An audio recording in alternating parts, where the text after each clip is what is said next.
El día de hoy nos congrega una interesante disertación sobre el tema de evaluación del comportamiento sísmico de estructuras de madera, modelación de la acumulación de daños, que estará a cargo del expositor, ingeniero Luis Fernando Cirumbal, quien es ingeniero civil estructural, especialista en ingeniería sísmica y modelación computacional, desarrollo de líneas de investigación en las áreas de los métodos numéricos aplicados al análisis sísmico de estructuras y la mecánica computacional aplicada al estudio del comportamiento no lineal de materiales de construcción. El ingeniero Luis Fernando Cirumbal es egresado de la Universidad Nacional de Ingeniería. Tiene un Master of Science en Ingeniería Estructural de la Universidad Tecnológica de Delft, en Holanda. También estudios de doctorado en Ingeniería Civil realizados en el Imperial College de Londres. Recibamos, por favor, con un cordial aplauso al ingeniero Luis Fernando Cirumbal. Con esto le paso.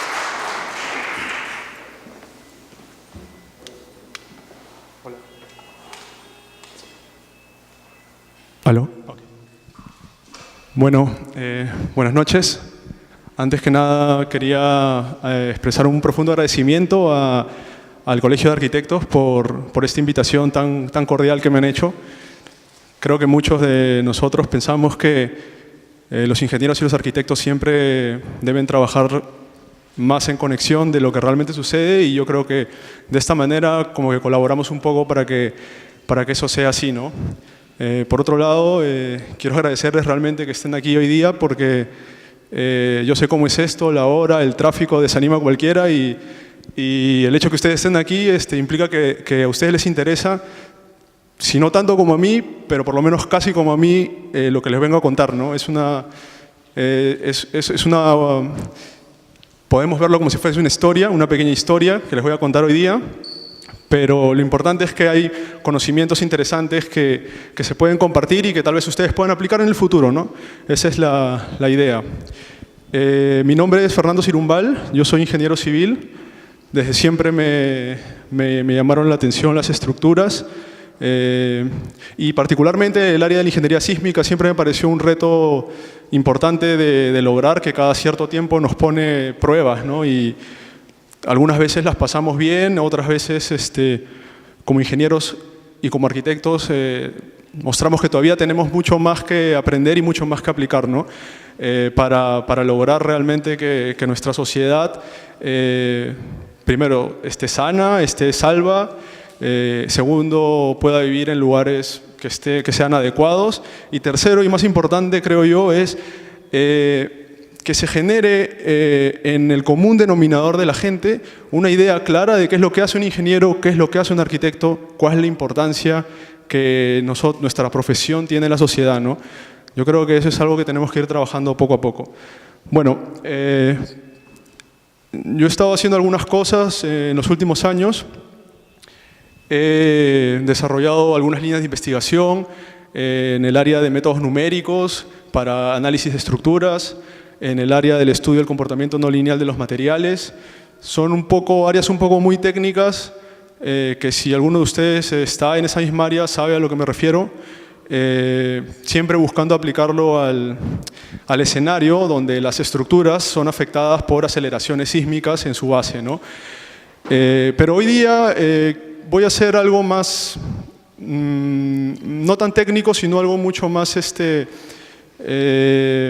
conocimiento general, ¿no? En la última parte voy a hablar un poco de mi trabajo en específico que estoy haciendo ahorita mismo, que estoy culminando en mi investigación doctoral. Pero en la primera parte voy a hablar de lo que es las oportunidades y los retos de la construcción con madera, ¿no? En nuestro país no utilizamos mucho la madera, pero ustedes van a ver aquí que en otros países la utilizan mucho. La han utilizado desde antes, y hoy en día con la evolución de la tecnología y el desarrollo de la modernidad la utilizan de otra manera. Pero me parece a mí que es una cuestión muy cultural, ¿no? Si nosotros no lo utilizamos en la mayor parte del territorio nacional, a pesar que tenemos una extensa zona de bosques con muy buena madera, es simplemente porque culturalmente no lo hemos tenido desde hace muchos años, ¿no? Pero es algo que puede cambiar, porque nosotros tenemos el potencial y podemos ver tal vez hay una oportunidad que tal vez todavía nadie ve, y entonces hay que ver qué oportunidades nos da la madera como material de construcción. La segunda parte de esta presentación, de esta charla, va a tratar sobre las tendencias internacionales que existen en la construcción con la madera. Esto significa qué tipos de edificaciones, qué tipos de estructuras hoy en día se están construyendo con la madera y qué tipo de madera. ¿Por qué a la madera en el mundo internacional se le dice que es un material nuevo? Nosotros sabemos que la madera no es un material nuevo, pero ahora vamos a entender por qué es considerado un material nuevo. Tal vez porque quizá ya no tiene las mismas formas ni se usa de la misma manera como se usaba hace 50 años. Y eso es algo que en Perú tenemos todavía mucho camino por recorrer. Y finalmente la parte más de ingeniería, que es el estudio de su comportamiento sísmico a través de su modelación, ¿no? Cómo modelamos para cuantificar el nivel de daño que puede tener una estructura de madera cuando es sometida a la carga de la acción de un terremoto, ¿no? Primera parte. Los materiales convencionales son, nosotros lo sabemos, son nobles, son resistentes, muchos de ellos son bonitos. Por ejemplo, el concreto, a mí me encanta el concreto. El concreto es un material que prácticamente es como si tú lo pudieras formar con las manos, idealísticamente hablando, pero tú le puedes dar la forma que quiera y el concreto siempre, de acuerdo a la estética que tenga el arquitecto o el ingeniero, siempre se va a ver muy agradable y puede ser muy esbelto también, que también nos gusta mucho la esbeltez, sin llegar a niveles de que eso se convierta en un peligro. La obra que más me gusta a mí es los puentes del suizo Robert Maillard, ese gran ingeniero que marcó el rumbo del siglo XX y que probablemente va a tener que pasar 100 o 200 años más para que aparezca otro Robert Maillard que construya ese puente Salginatobel entre los Alpes suizos, que conectando dos montañas parece que no lo hizo el hombre, parece que el puente creció desde un lado solo y se fue proyectando hasta alcanzar el otro lado. Ustedes tienen que ver ese puente, es increíble y está hecho a base de concreto. Pero aparte de esas cosas buenas que tiene el concreto y el acero, también tiene otras cosas que nosotros hoy en día tenemos que pensar. Por ejemplo, emisiones de gases de efecto invernadero. Del total de emisiones que se generan en el mundo, 3% son solo en la producción de concreto y 2% solo en la producción de acero. Ahora, las emisiones adicionales que se generan en los procesos posteriores no están contabilizadas. La industria de la construcción a nivel mundial es responsable de casi el 40% de las emisiones de CO2. 40% solo la industria de construcción. Un edificio de concreto puede generar en todo su proceso de vida 70 toneladas de emisión de CO2 por cada piso. Si ustedes imaginan un edificio de 20 pisos, tenemos 1.200 toneladas de emisiones hacia el medio ambiente solo por construir un edificio de concreto. Aparte demanda mucha energía, que es un bien limitado, y aparte no son muy fáciles de reciclar. Una vez que el edificio llega a su momento final de vida y hay que demolerlo, se convierte en basura.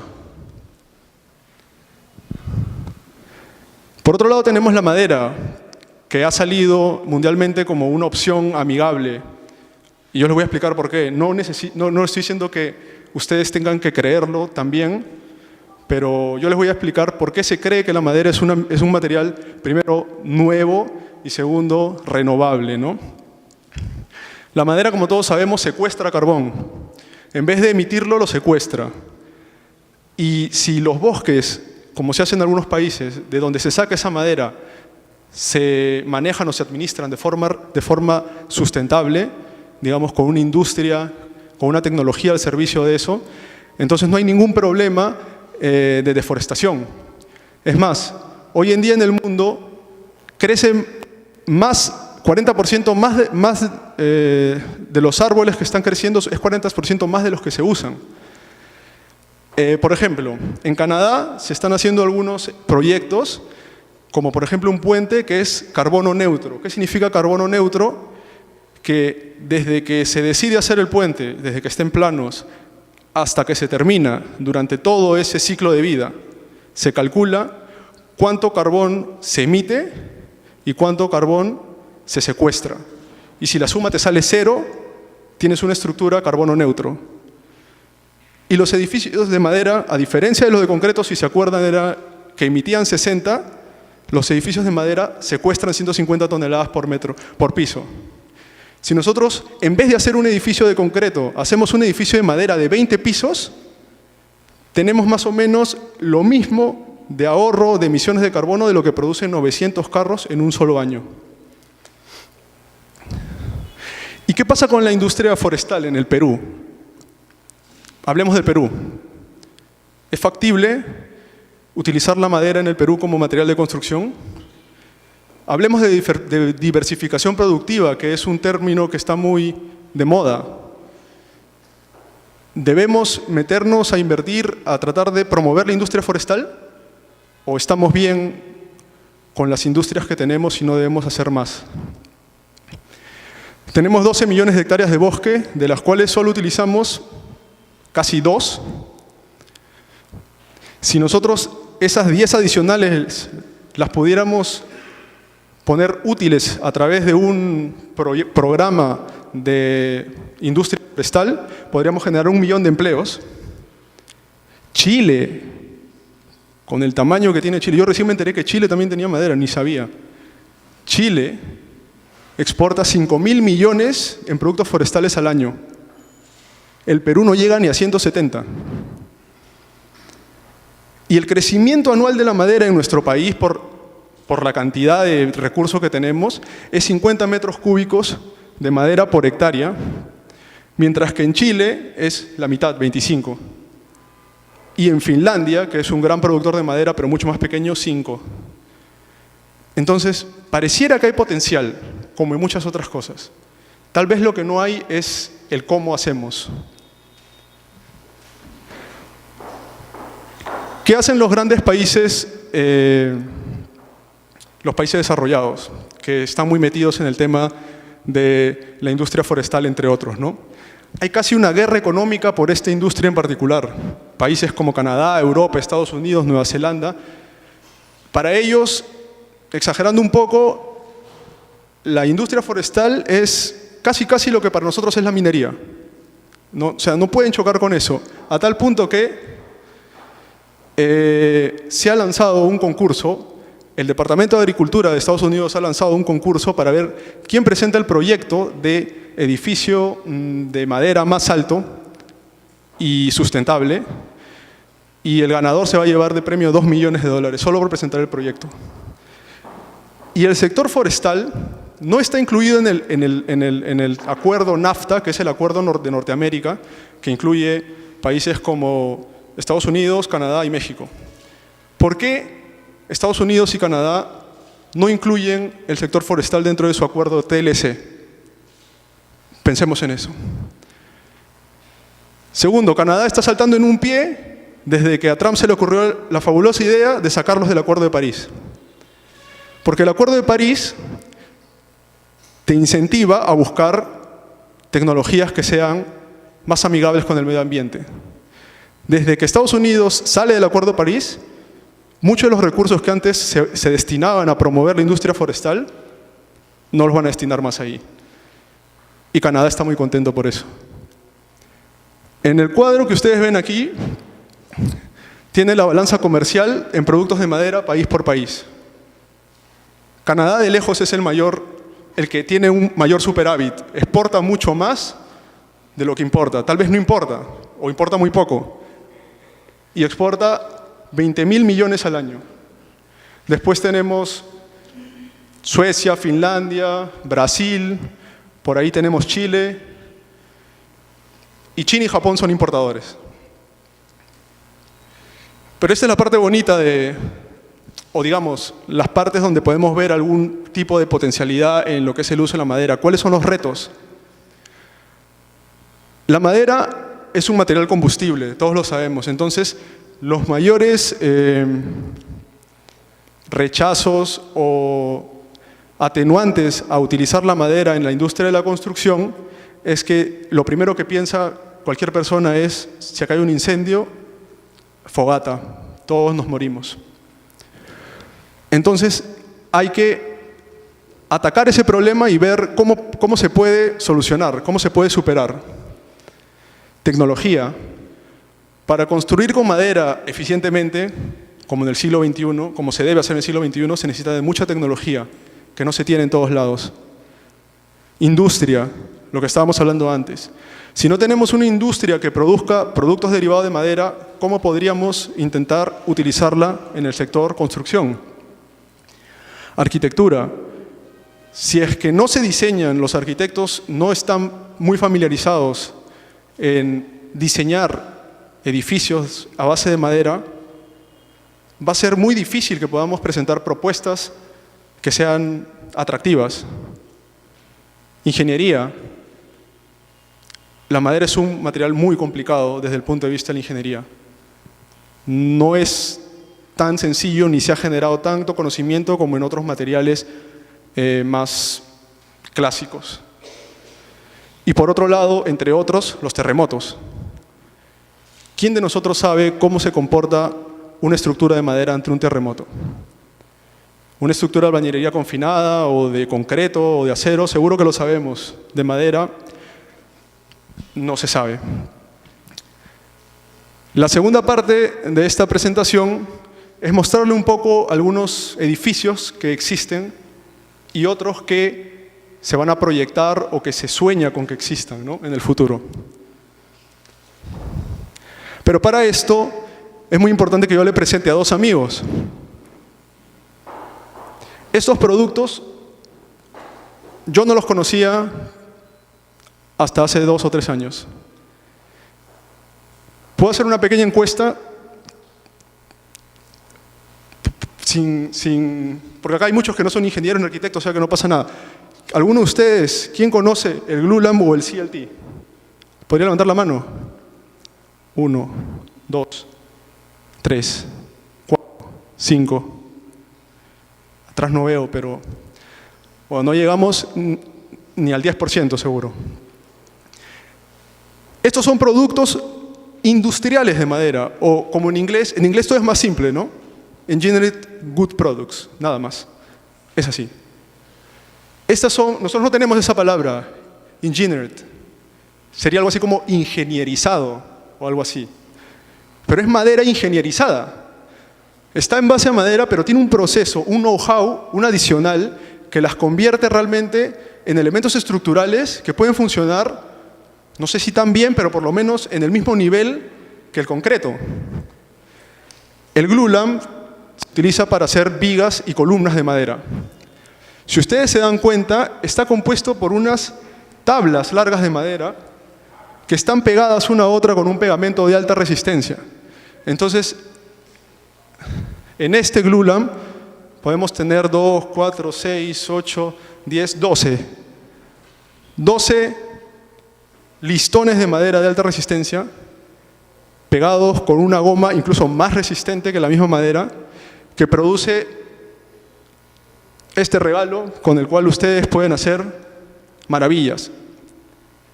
CLT, lo mismo pero a nivel de paneles y losas. En otras palabras, paredes, muros y losas. También se forman pegando uno sobre otro. La diferencia es que este se llama CLT porque es Cross Laminated Timber. Cross porque cada uno de estos paneles está pegado cruzado. Porque, como sabemos, la madera tiene una resistencia mayor en una dirección que en otra.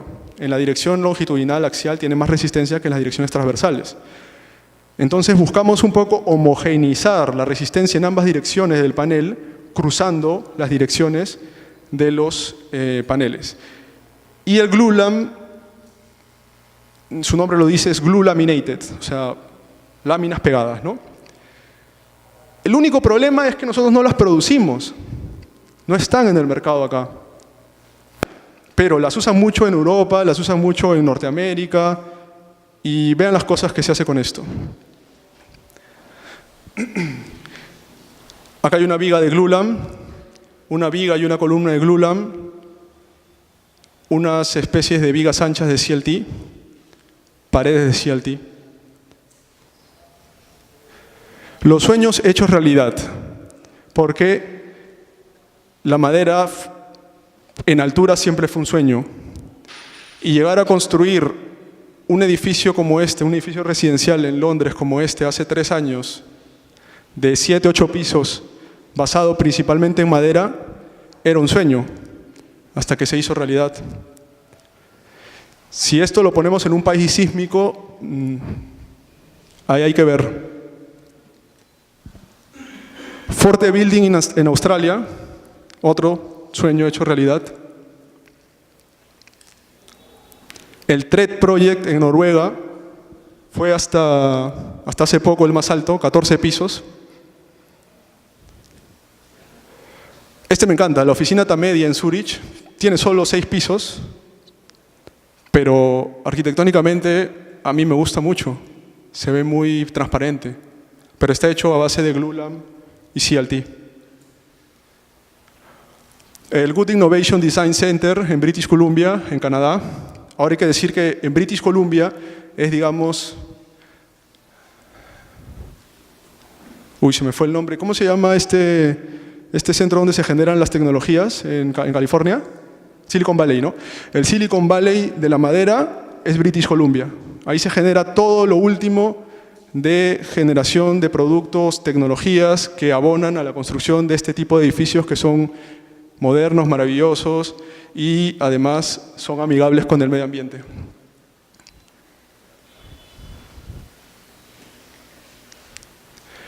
Finalmente, bueno, esta es una muestra nomás, después si ustedes buscan en internet encontrarán más.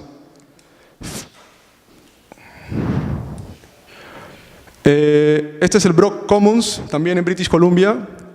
Este es un edificio de 18 pisos que se acaba de hacer. Obviamente no es todo a base de madera, es híbrido, pero digamos la mayor parte del material que se utiliza es madera.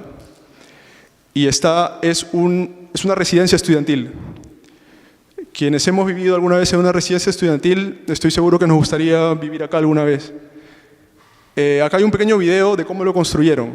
No sé si me puede ayudar, por favor, la señorita, para activarlo.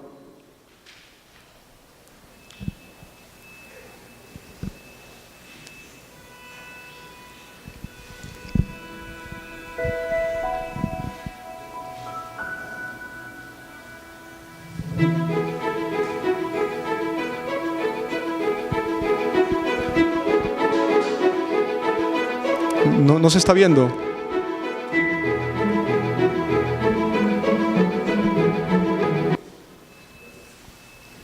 O si no se puede, ya después.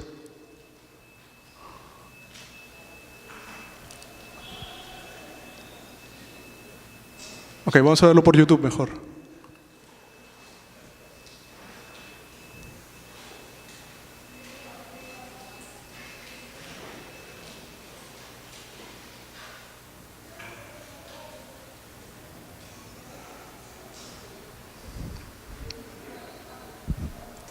¿Puedes retrocederlo, por favor?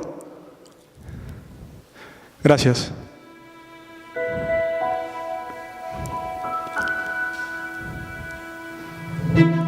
Así se construyó. Tiene 2 corazones de concreto, pero todo lo demás, las columnas, las vigas, las losas, absolutamente todo lo demás es de madera. 1302 columnas.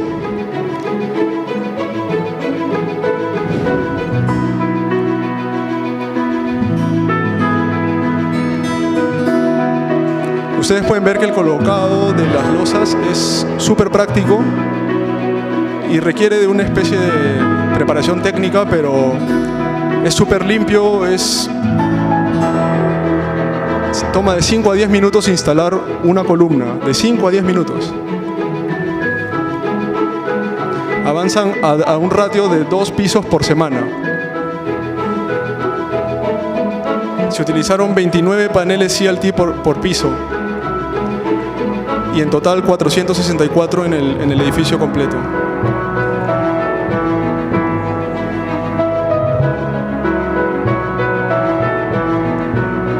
Las dimensiones de los paneles pueden llegar hasta tener 12 metros.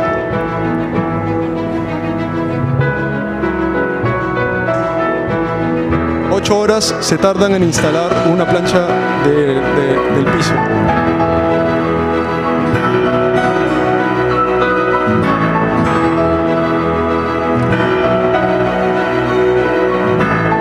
Nueve semanas y media duró la construcción de este piso de 18 niveles, de este edificio de 18 niveles.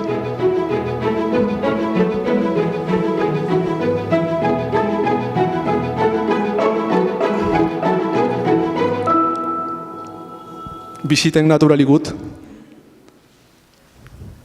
Bueno, y también, así como hay cosas que hay sueños que ya se han hecho realidad, los sueños siempre se empiezan cuando todavía no se hacen realidad. Entonces es cuando la imaginación permite volar y tenemos muchos proyectos que están todavía en las cabezas y en los paneles de dibujo de muchos arquitectos, ingenieros, ¿no? Que quieren ir más allá, quieren llegar primero a los 20 pisos, luego a los 30, quién sabe. Se demanda de mucho conocimiento por generar al respecto. En Londres está planificado este edificio justo al costado del Millennium Bridge, ese famoso puente que se zigzagueaba por no considerar dentro del diseño las cargas peatonales y las fuerzas armónicas laterales que generaban ahí mismo.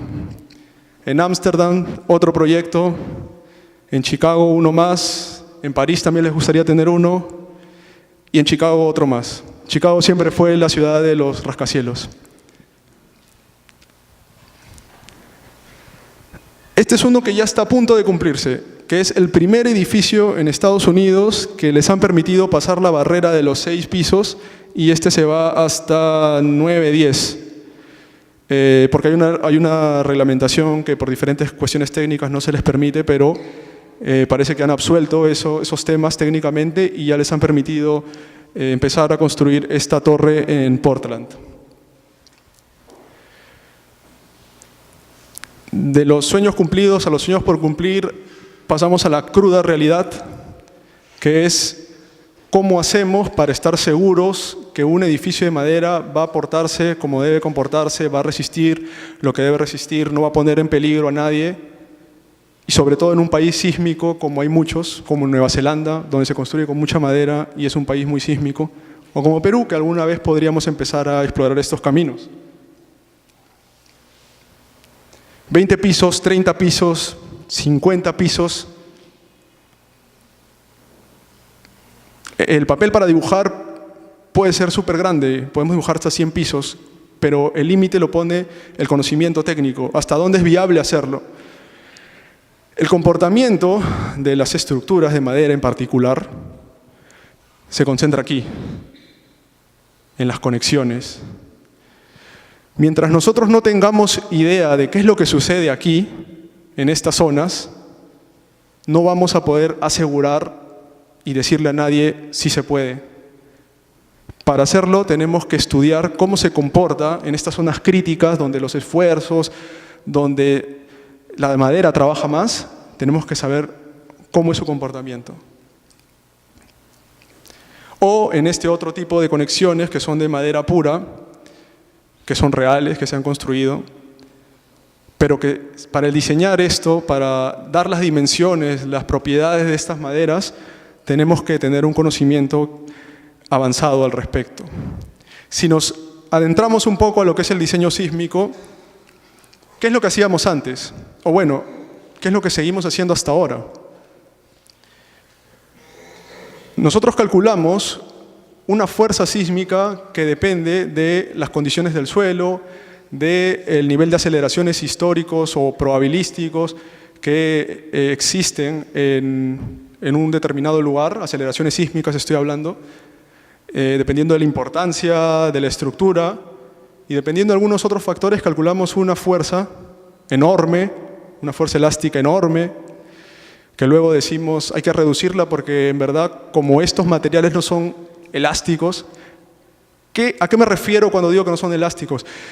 Que si tú le aplicas una fuerza de 1, por ahí se deforma 0.1 y si le aplicas 2, 0.2 y 3.3, pero ya si le aplicas 4, 5 o 6, ya no se va a deformar 0.4, 0.5, 0.6, se va a ir a unas deformaciones enormes, se va a convertir en una respuesta no lineal, ¿no? Entonces, como nosotros sabemos eso, sabemos que por más que los desplazamientos sean grandes, las fuerzas tienen un límite. El límite lo da la resistencia del material. Y por lo tanto reducimos un poco adivinando el nivel de fuerzas y con esas fuerzas diseñamos las estructuras, pero otra vez linealmente. ¿Por qué linealmente? Porque es más fácil, porque es más rápido, porque demanda poco o casi nada de modelos de cómputo. Pero lo que se hace hoy en día en el mundo es algo totalmente distinto. Se desechó lo lineal y se dijo, vamos a sincerar las cosas, las estructuras son no lineales y si no tenemos las herramientas numéricas, computacionales, para poder establecer cuál es la verdadera fuerza que actúa ante diferentes niveles de carga, entonces hay que generarlas. Entonces hoy en día nosotros estamos utilizando una tendencia que se basa en desempeño.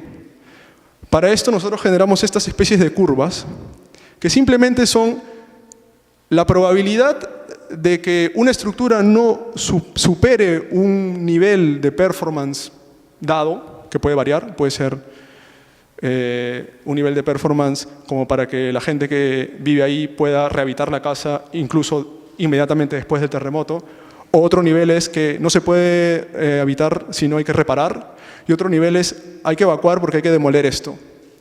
Por ejemplo, 3 niveles de performance distintos que les he dicho, y para los 3 tenemos que generar estas curvas que nos digan cuál es la probabilidad de que este nivel se supere, teniendo en cuenta que en el eje de las abscisas tenemos aceleraciones sísmicas promedio. Y para cada uno de estos tenemos un punto en este cuadro que nos dice qué es aceptable y qué no.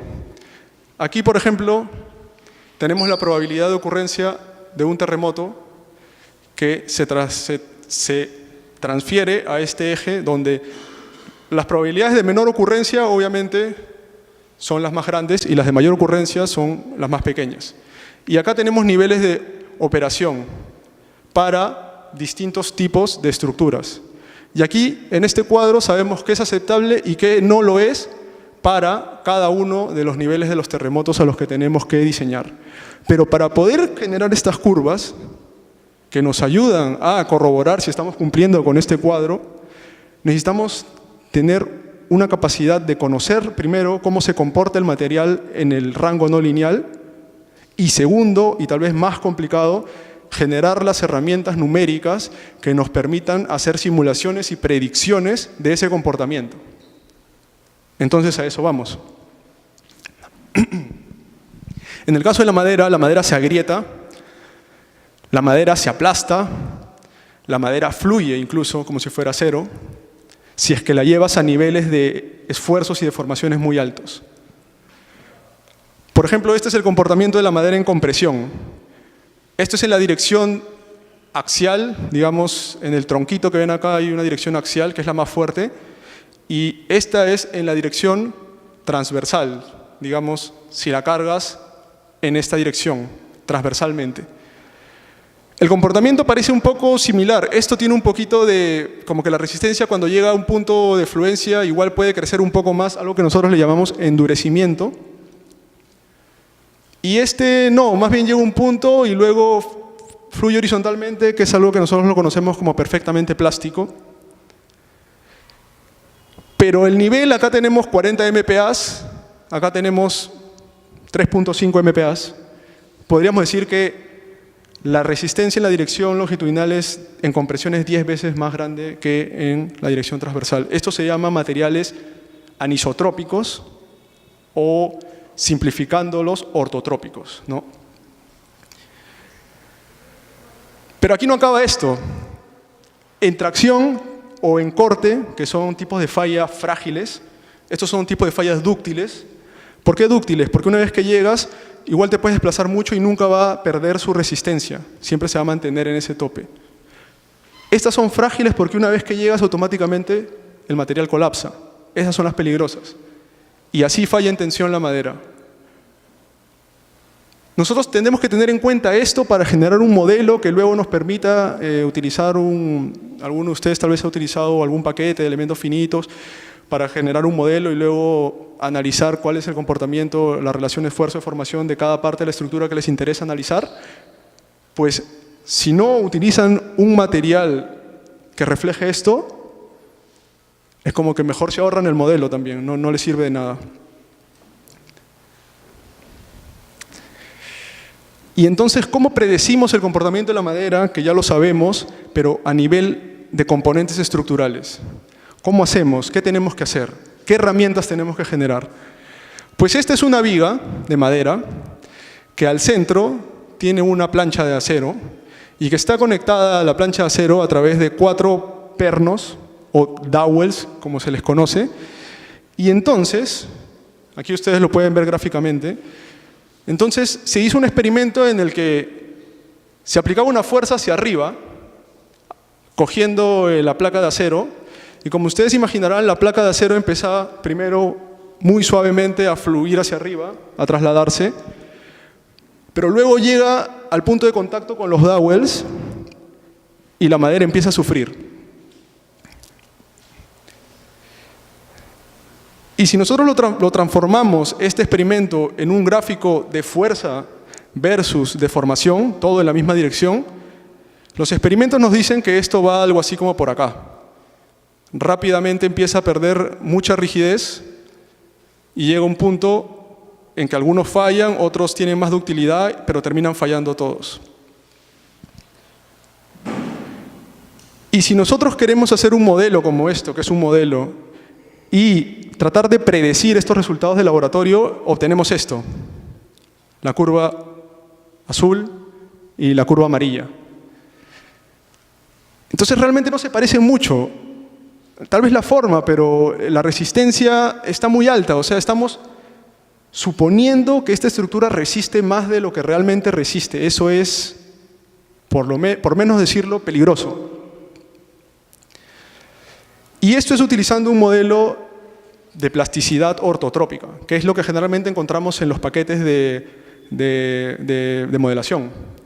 A veces tienes una librería con varios modelos de materiales, tú seleccionas el que más te gusta y cuando tienes que buscar concreto encuentras 10 materiales. Cuando vas al acero, 20 materiales distintos. Escoges el que más se acerque a la realidad de tu material. Y cuando vas a la parte madera, no hay ni uno.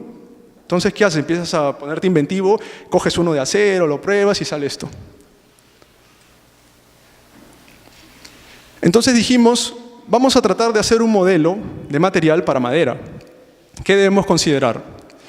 Debemos considerar estas 5 principales características de la madera.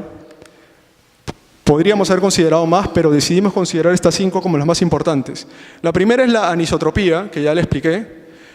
La segunda es considerar la falla frágil en tensión y en corte, que ya lo expliqué.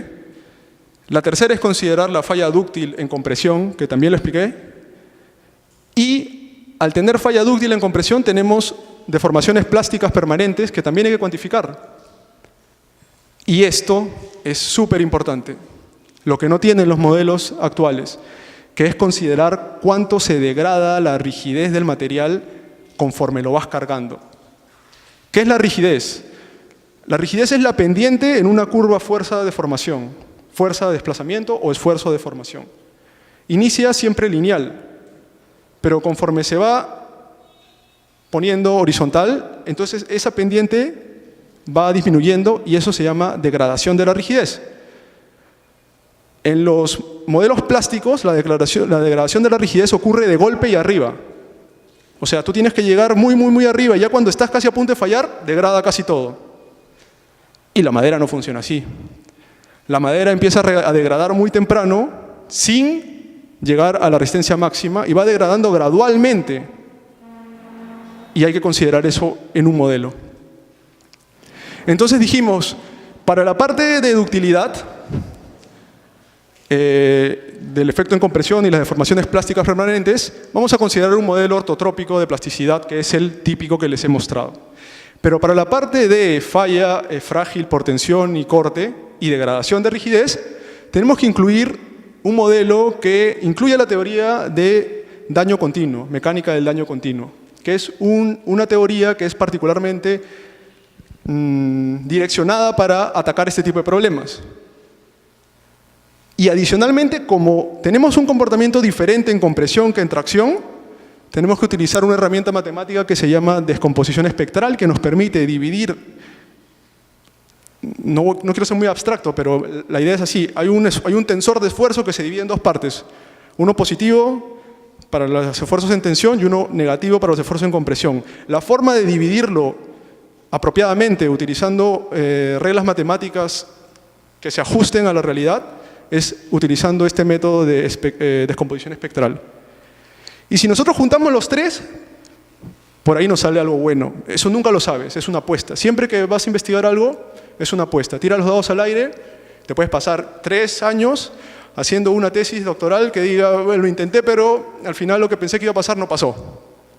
Y está bien, porque lo que aportaste, por más que suene a premio consuelo, es que otra persona, si tiene la suerte de leer tu investigación, ya no va a ir por ese lado, ¿no? Es más, yo creo que las de fallas se deberían publicar mucho más que las de aciertos, porque ahorras mucho tiempo. Este es un vistazo al modelo, no los quiero aburrir con las ecuaciones, pero voy a poner algunas nomás, las más importantes. Esto es lo que se llama descomposición espectral, es coger el tensor de esfuerzo y dividirlo en la parte positiva y la parte negativa, utilizando los valores propios y vectores propios del tensor.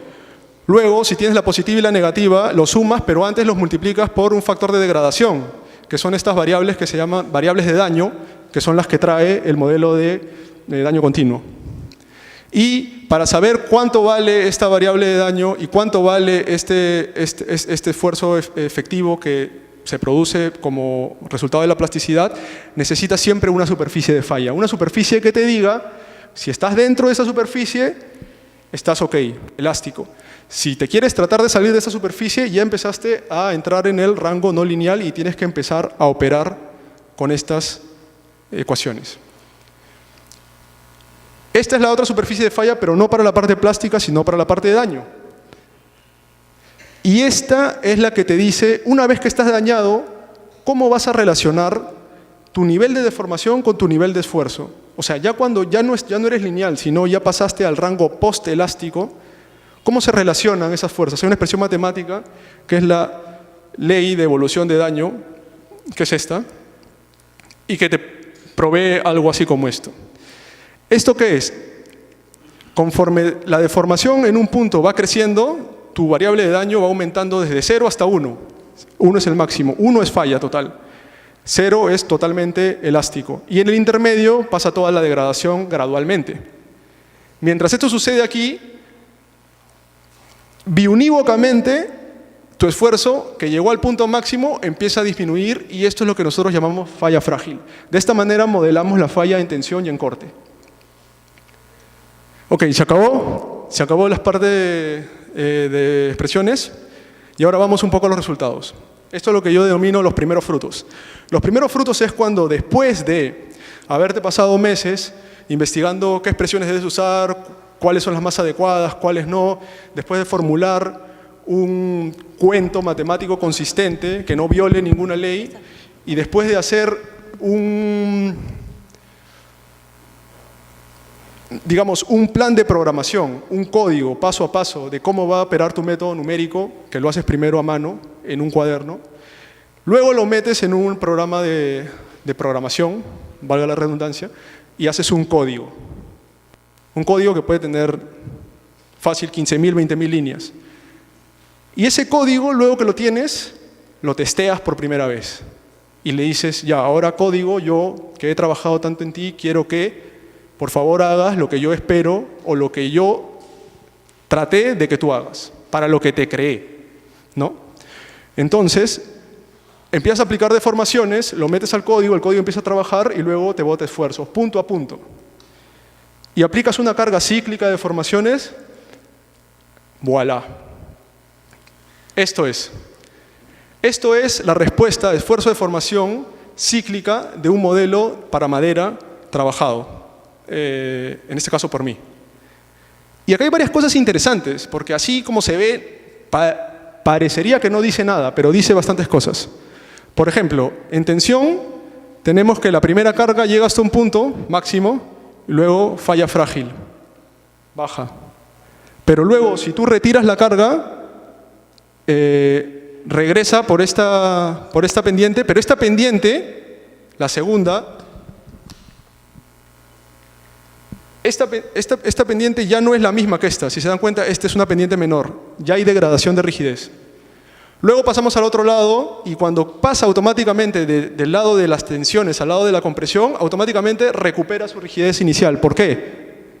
Porque en el modelo se ha asumido que cuando cargas a tensión un elemento de madera y se agrieta, conforme se van produciendo las grietas, se va produciendo la pérdida de rigidez, pero si vas hacia el otro lado, esas grietas se cierran, ¿no? Y al cerrarse, si tú sigues comprimiendo más, es como si estuviera casi nuevo, o sea, recupera su rigidez inicial. Y va hasta el máximo punto y otra vez comportamiento plástico, pero sin falla frágil, sino falla dúctil. Y cuando regresa, también pierde un poco de rigidez, pero no pierde tanto como acá.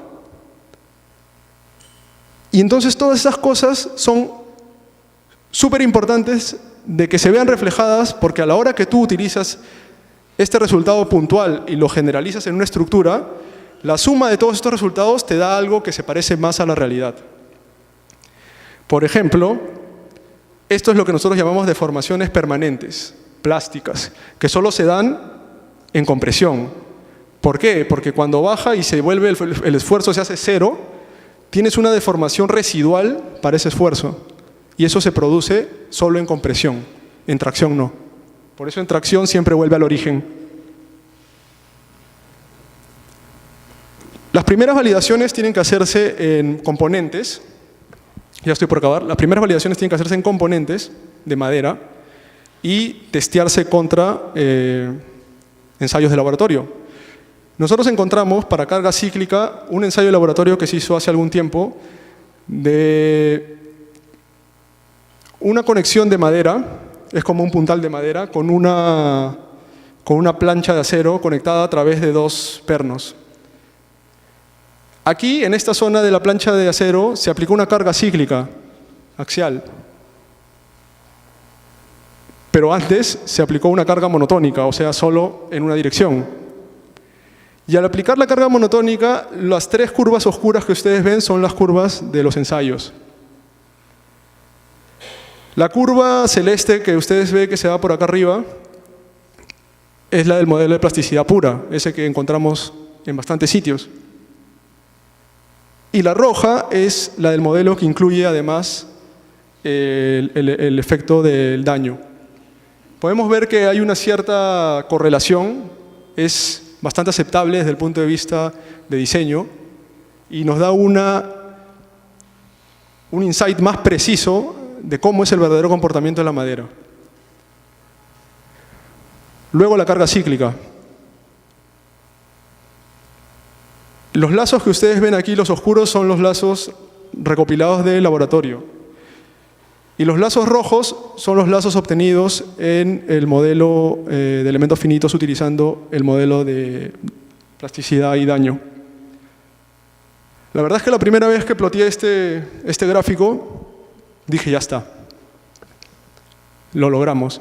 Luego me di cuenta que no, que hay que probar varias veces más y otras cosas más, pero bueno, por lo menos en ese momento me sentí realizado, ¿no? Pero hay que seguir haciendo más cosas, hay que realizar futuras conquistas, ¿no? Futuras conquistas como, por ejemplo, acá la foto se me movió un poco, lo siento, en verdad, pero bueno. Esta es una prueba que estamos haciendo, que ya terminamos de hacer en el laboratorio en la universidad, donde tenemos una columna de acero y una columna de madera. Y esta también está sometida a cargas cíclicas aquí. O sea, es como que se generan momentos en esta zona de la conexión, pero en ambos sentidos, ¿no? Y entonces, lo que falta ahora es probar qué tan bien funciona el modelo, en este caso, que es un caso distinto al anterior. Y en eso estamos trabajando ahora. Si ustedes ven,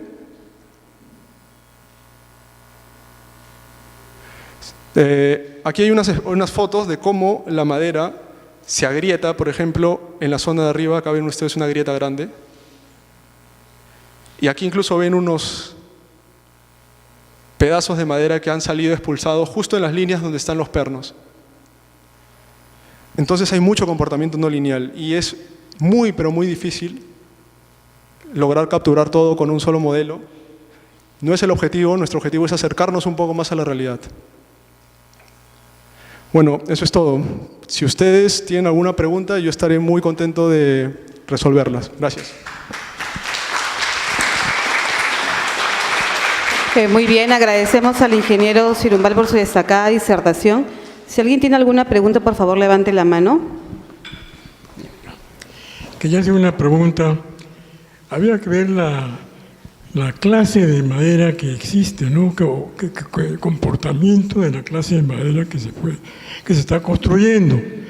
Y por otro lado, si en realidad se puede usar como pilotajes, pero en caso, digamos, del mar, de edificios con pilotajes, esa sería la pregunta. Me dice para usarla como pilotes en el mar. ¿Le entendí bien? En el mar como pilotes. O sea, desde el punto de vista estructural no habría ningún problema. El problema que tendría que investigarse, creo yo, es la interacción del agua con la madera. O sea, si es que el agua, el contacto en el mar puede llegar a afectar, digamos, la composición de la madera o dañarla, ¿no? Pero desde el punto de vista estructural, eso funciona muy bien, o sea, tiene la resistencia. Sí, he visto. Incluso con maderas menos post-elaboradas que las que existen hoy, o sea que no creo que no haya ningún problema, en verdad.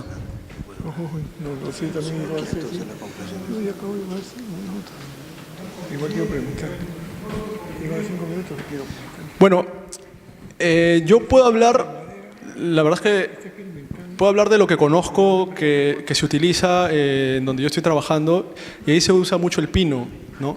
El pino noruego es el que más se utiliza para construir este tipo de elementos estructurales post-elaborados de madera, ¿no? Ahora, sé que hay muchas variedades y sé que se utilizan muchas más, pero la verdad es que no las tengo frescas en la memoria ahora. Sí, una pregunta en la parte posterior y luego venimos aquí, arquitecto. Un momento. Dime, ¿en qué influye el tipo de madera, ya sea conífera o latifoliada? ¿Has hecho experimentos al respecto? Y si se utilizan maderas laminadas, ¿la incidencia del pegamento es importante? Sobre la primera pregunta, la verdad es que no le puedo responder porque no tengo ni idea. Sé que hay mucho trabajo en el tema, pero la verdad es que yo estoy trabajando con estos productos que, digamos, ya vienen con especificaciones técnicas muy establecidas, ¿no?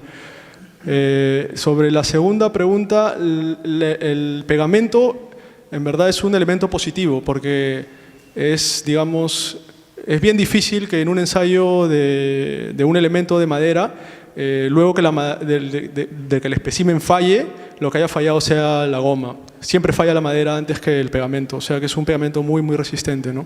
Por eso requiere también, no solo del pegamento, sino del prensado, que es un proceso industrial que implica una cierta tecnología y que yo personalmente pienso que teniendo la cantidad de madera que tenemos aquí, aquel que tenga un poco de dinero y un poco de visión, creo que va a ser bastante provecho si puede generar una especie de industria de estos elementos de construcción a base de madera.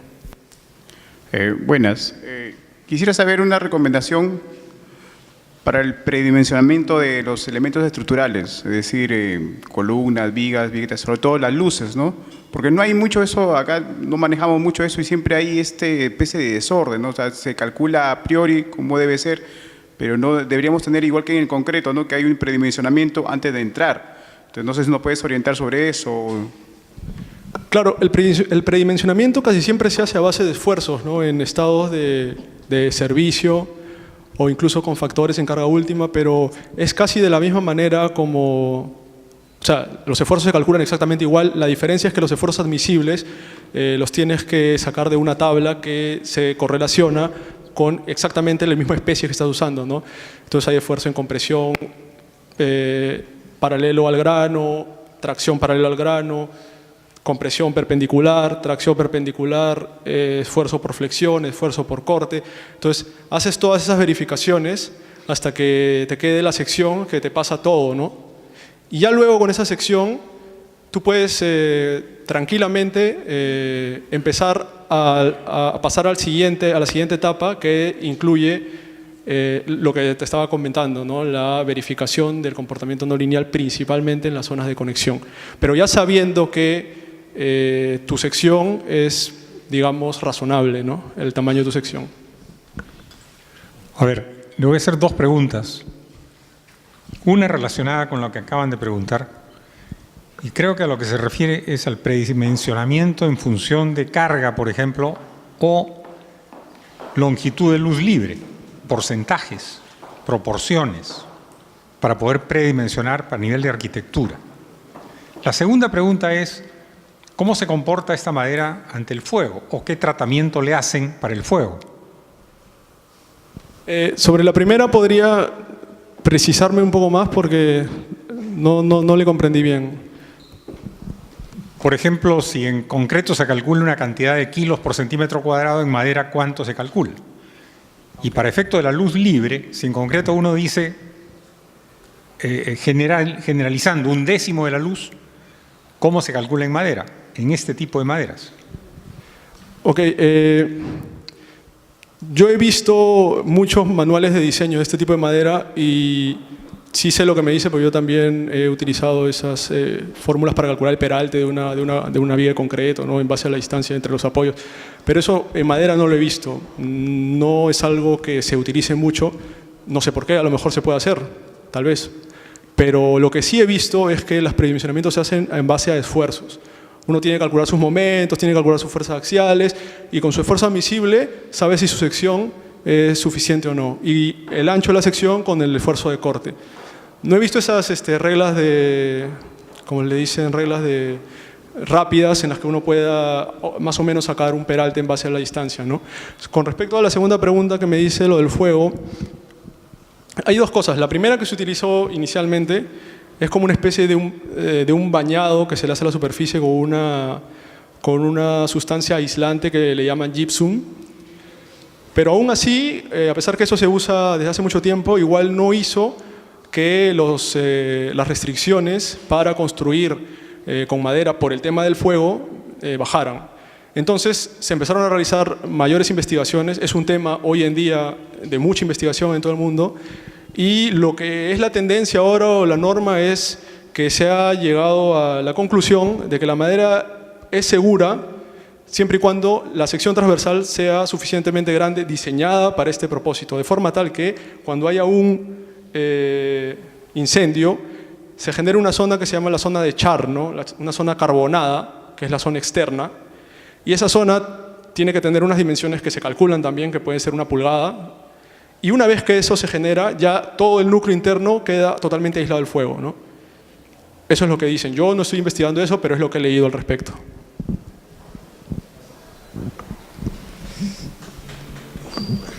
Sí, Sí, arquitecto, siga. Yo tengo una aclaración con respecto a la madera laminada en agua de mar, porque efectivamente el agua no solamente acompaña mucho la destrucción de la madera, sino que también hace que la madera cambie de dimensiones cuando hay cambio de humedad. Por lo tanto, al cambiar las dimensiones hay tracciones y compresiones en las líneas de cola, y eso va a significar un desencolamiento, porque la cola no está diseñada para tracción, sino para corte. Entonces, lo que puede suceder es que se produzca un delaminamiento y se empiece a sufrir la estructura, ¿no? Eso es por un lado. Por otro lado, el agua de mar tiene sal, y la sal es uno de los principales agentes destructores de los animalitos que destruyen la madera, que son los hongos y los insectos. Y pero desgraciadamente la sal se lixivia con el aire, con la humedad del medio ambiente y se vuelve a ir. Entonces están entrando y saliendo en el pilote de madera. Y en la zona donde sube y baja la marea se produce el ataque de hongos, ¿no? Y se empieza a deteriorar la madera pilotada en el mar. Eso era solamente una explicación. No, muchas gracias por sus aportes. En verdad no conocía de esto, pero ahora que lo menciona, sí, pues es ese tema tiene un nombre, creo, eso cuando el agua entra en la madera y genera una especie de explosión interna, ¿no? Sí, eso es bastante peligroso. Yo diría que la cabra tira para el monte. En mi caso, yo soy un ingeniero constructor de maquinaria agrícola. Entonces mi divagación viene de ahí.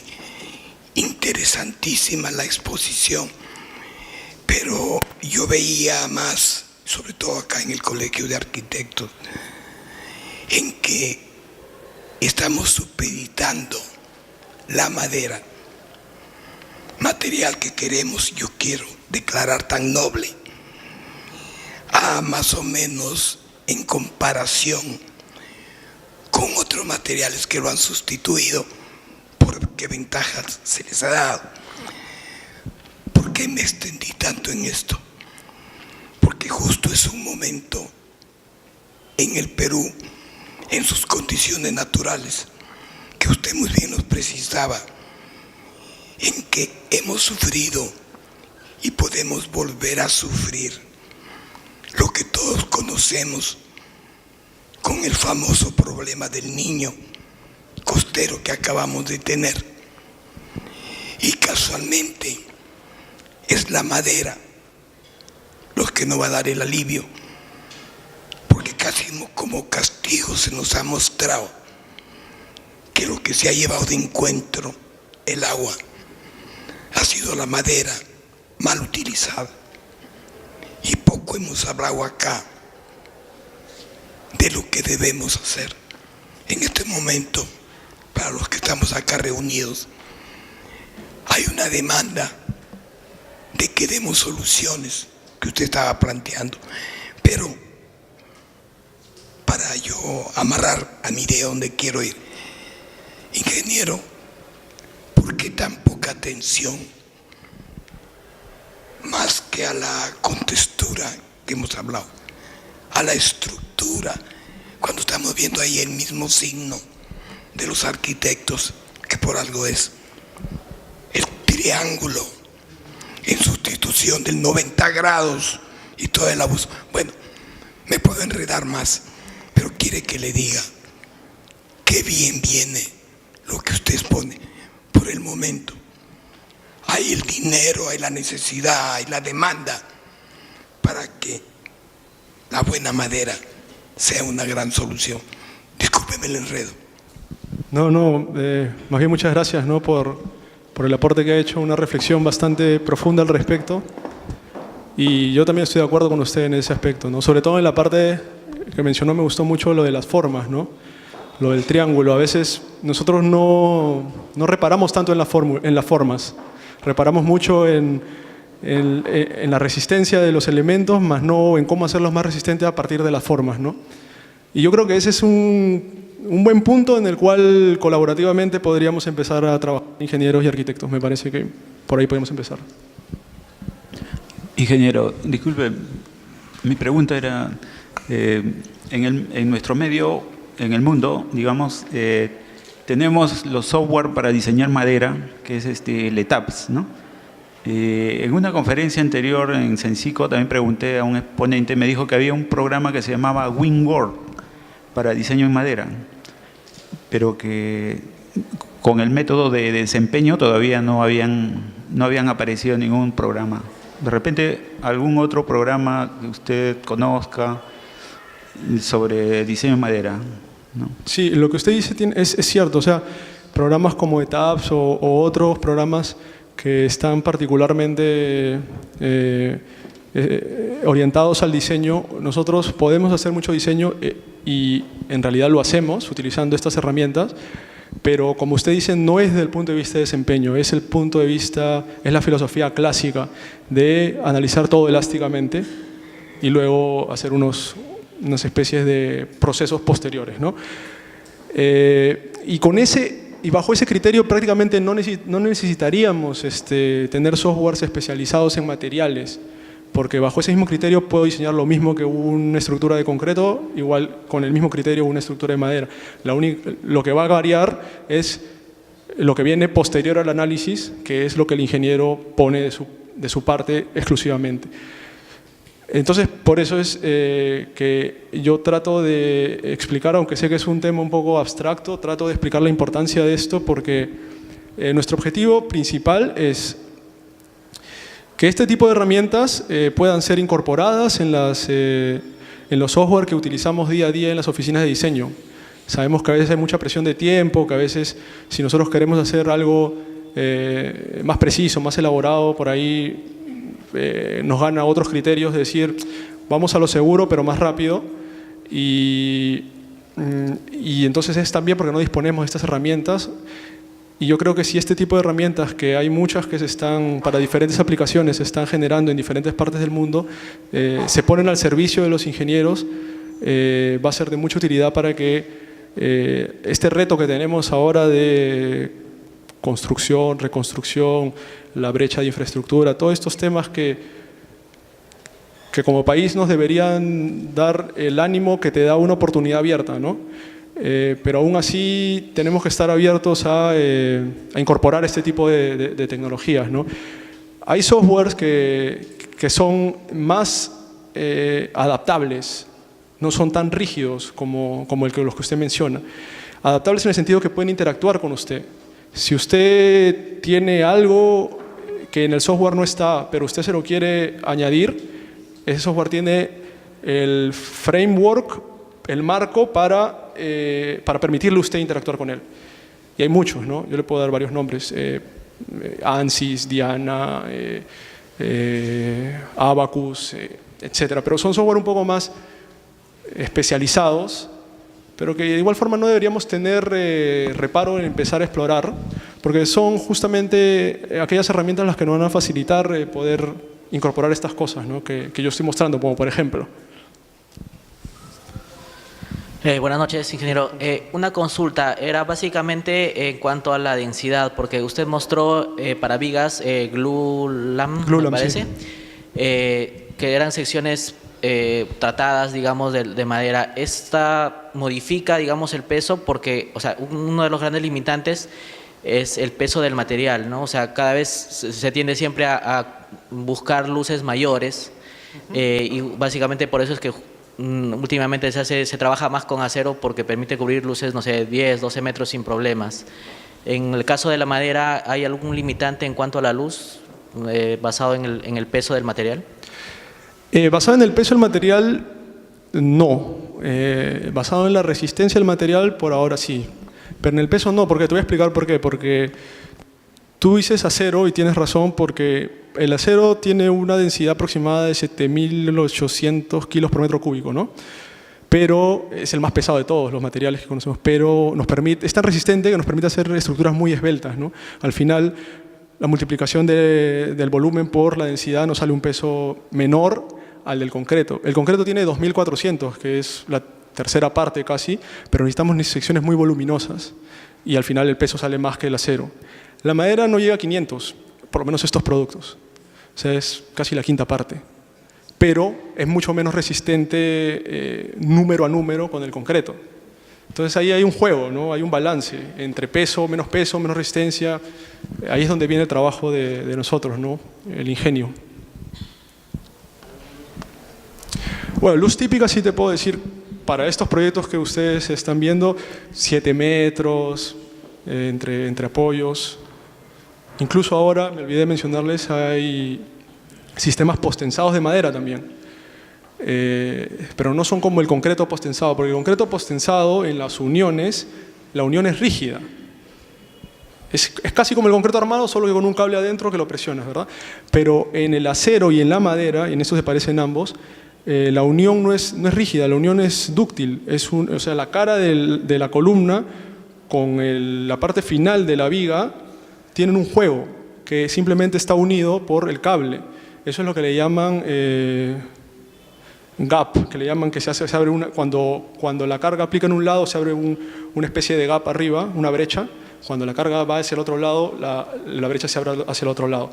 Eso es muy bueno porque eso les llaman sistemas de bajo daño, bajo nivel de daño. ¿Por qué? Porque la energía que se disipa en este abre y cierra se quita de lo que tendría que disipar el material al trabajar rígidamente, ¿no? Entonces, con estos sistemas postensados de madera que los han desarrollado mucho en Nueva Zelanda y particularmente para aplicaciones sísmicas, aunque todavía en edificaciones que no superan los 6, 7 pisos, las luces pueden crecer un poco más también. Una pregunta más, por favor. Sí. Ingeniero, está visto que nos falta demasiado en nuestro país. No más que una pregunta, es una reflexión.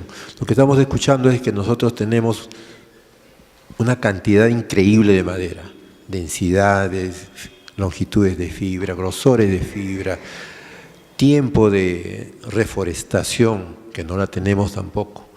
Entonces, más bien yo diría que es una labor conjunta que tenemos que hacer los arquitectos con los ingenieros, justamente para empezar a analizar nuestra enorme variedad. Nosotros conocemos acá en el mercado, así con los dedos de la mano. Sin embargo, viene a veces metida en los camiones para relleno unas maderas maravillosas, rojas, azuladas, una cosa increíble. Y uno hace por ahí un mueblecito para probar y resulta que es una madera maravillosa. O sea, tenemos tanto que hacer que, por favor, no solo vamos a depender de la madera que hace en Nueva Zelanda, que en Australia, ¿no? Y, lógicamente ellos solo tienen eso y lógicamente trabajan con eso. Los vikingos ya hacían sus barcos de madera. Y estamos hablando de 2000 años, 3000 años. Han recuperado barcos vikingos enteros debajo del agua. Los sacas al aire y se malograron, ¿no? Pero bueno, a eso es lo que iba mi reflexión. Trabajemos en conjunto. Ustedes los ingenieros tienen la parte, digamos, que apoya a lo que nosotros podamos crear.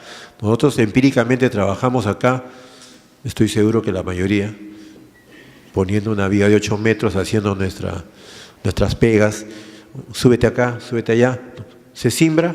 No, sí pasa, y lo hacemos. Pero ya hablar de cosas a futuro nos falta bastante, y espero y agradezco su colaboración al Colegio de Arquitectos, ¿no? A nombre, yo creo que de todos los que de alguna manera diseñamos en madera. Bueno, muchas gracias. Yo reitero mi agradecimiento al Colegio de Arquitectos por esta invitación, a todos ustedes por haber participado tan activamente en el conversatorio que hemos tenido. Espero que esto se repita. Yo de sus preguntas y reflexiones también me he llevado algunas cosas que he aprendido hoy día y eso es bueno, ¿no? La interacción. Sobre lo que usted decía, finalmente ya para terminar, yo creo que debemos poner un poco de atención a lo que se denomina la diversificación productiva. Hay que leer un poco al respecto porque la madera es una de las muchas otras puntas de lanza que podríamos empezar a activar y que no lo hacemos porque estamos muy concentrados en cosas que es como quien dice, ¿no? el beneficio rápido, ¿no? El beneficio no a largo plazo, sino el beneficio hoy, mañana. Pero cuando hoy, mañana pasa, ya no tienes ni el hoy ni mañana, ni lo que suponía que deberías tener ahora que ya pasó un cierto tiempo, ¿no? Entonces hay que pensar en eso también. Gracias. Gracias. Agradecemos nuevamente la brillante disertación del ingeniero Luis Fernando Zurimbal y agradecemos también la presencia de todos ustedes y su activa participación. Para dar las palabras finales de esta conferencia, vamos a invitar al arquitecto Arturo Yep Abanto, decano nacional del Colegio de Arquitectos del Perú.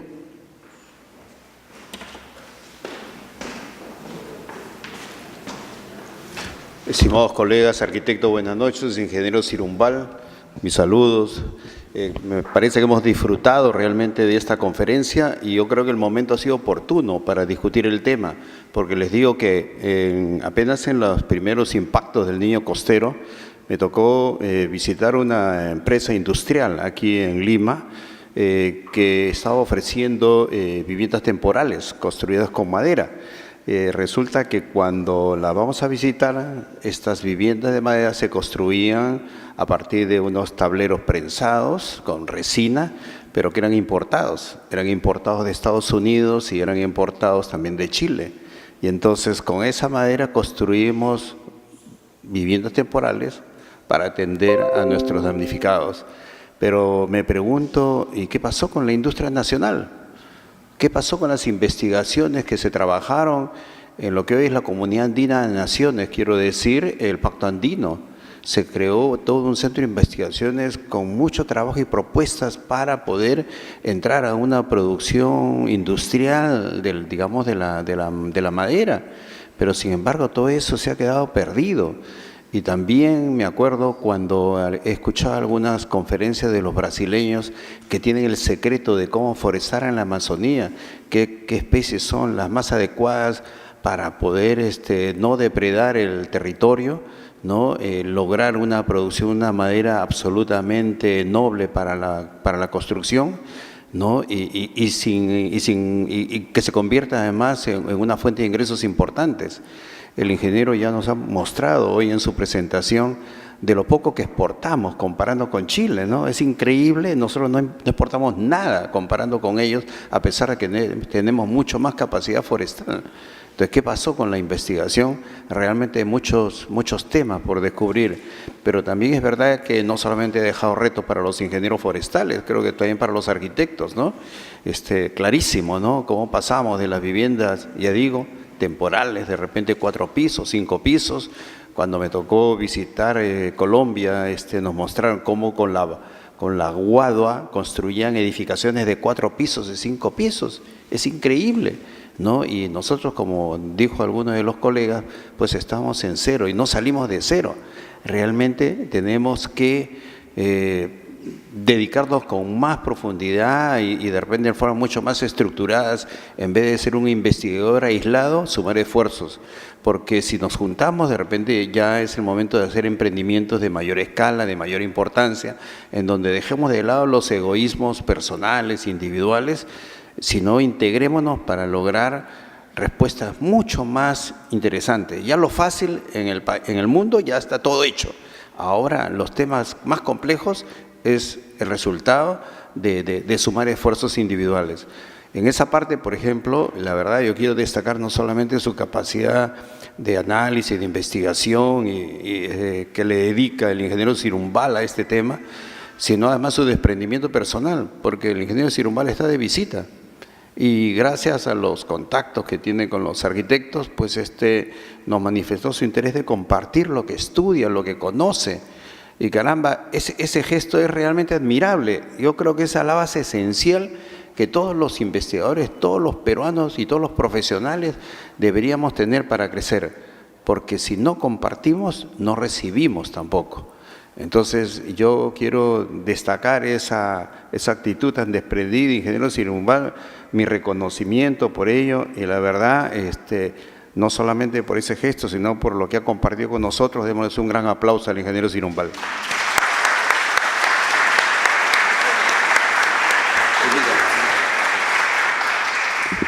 Invitamos al ingeniero Cirumbal a recibir el diploma justamente por habernos acompañado esta noche y darnos los alcances de toda su investigación. A ver. La foto, por favor.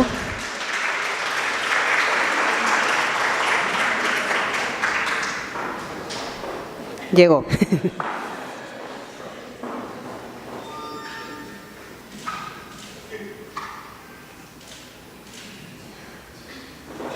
Muchas gracias nuevamente al ingeniero Cirumbal.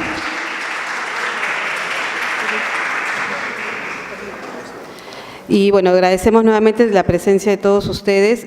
Los esperamos el día lunes 24 de julio a la presentación de los aportes del Plan Maestro de los Juegos Panamericanos, conferencia de ingreso gratuito a la cual están ustedes cordialmente invitados.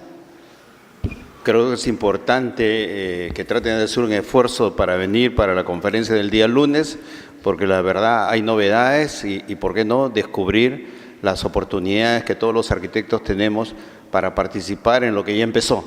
Ya salió la primera licitación de obra para la primera sede, pero todavía hay varias sedes que se van a convocar y se requiere participación de muchos profesionales. Lo que es verdad, como lo dije, tiene que ser en equipos, en empresas, organizados. Y eso es lo importante, porque individualmente nadie va a hacer un estadio, nadie va a hacer un velódromo, ¿no? Entonces, nos vemos el día lunes. Gracias por venir. Hasta luego.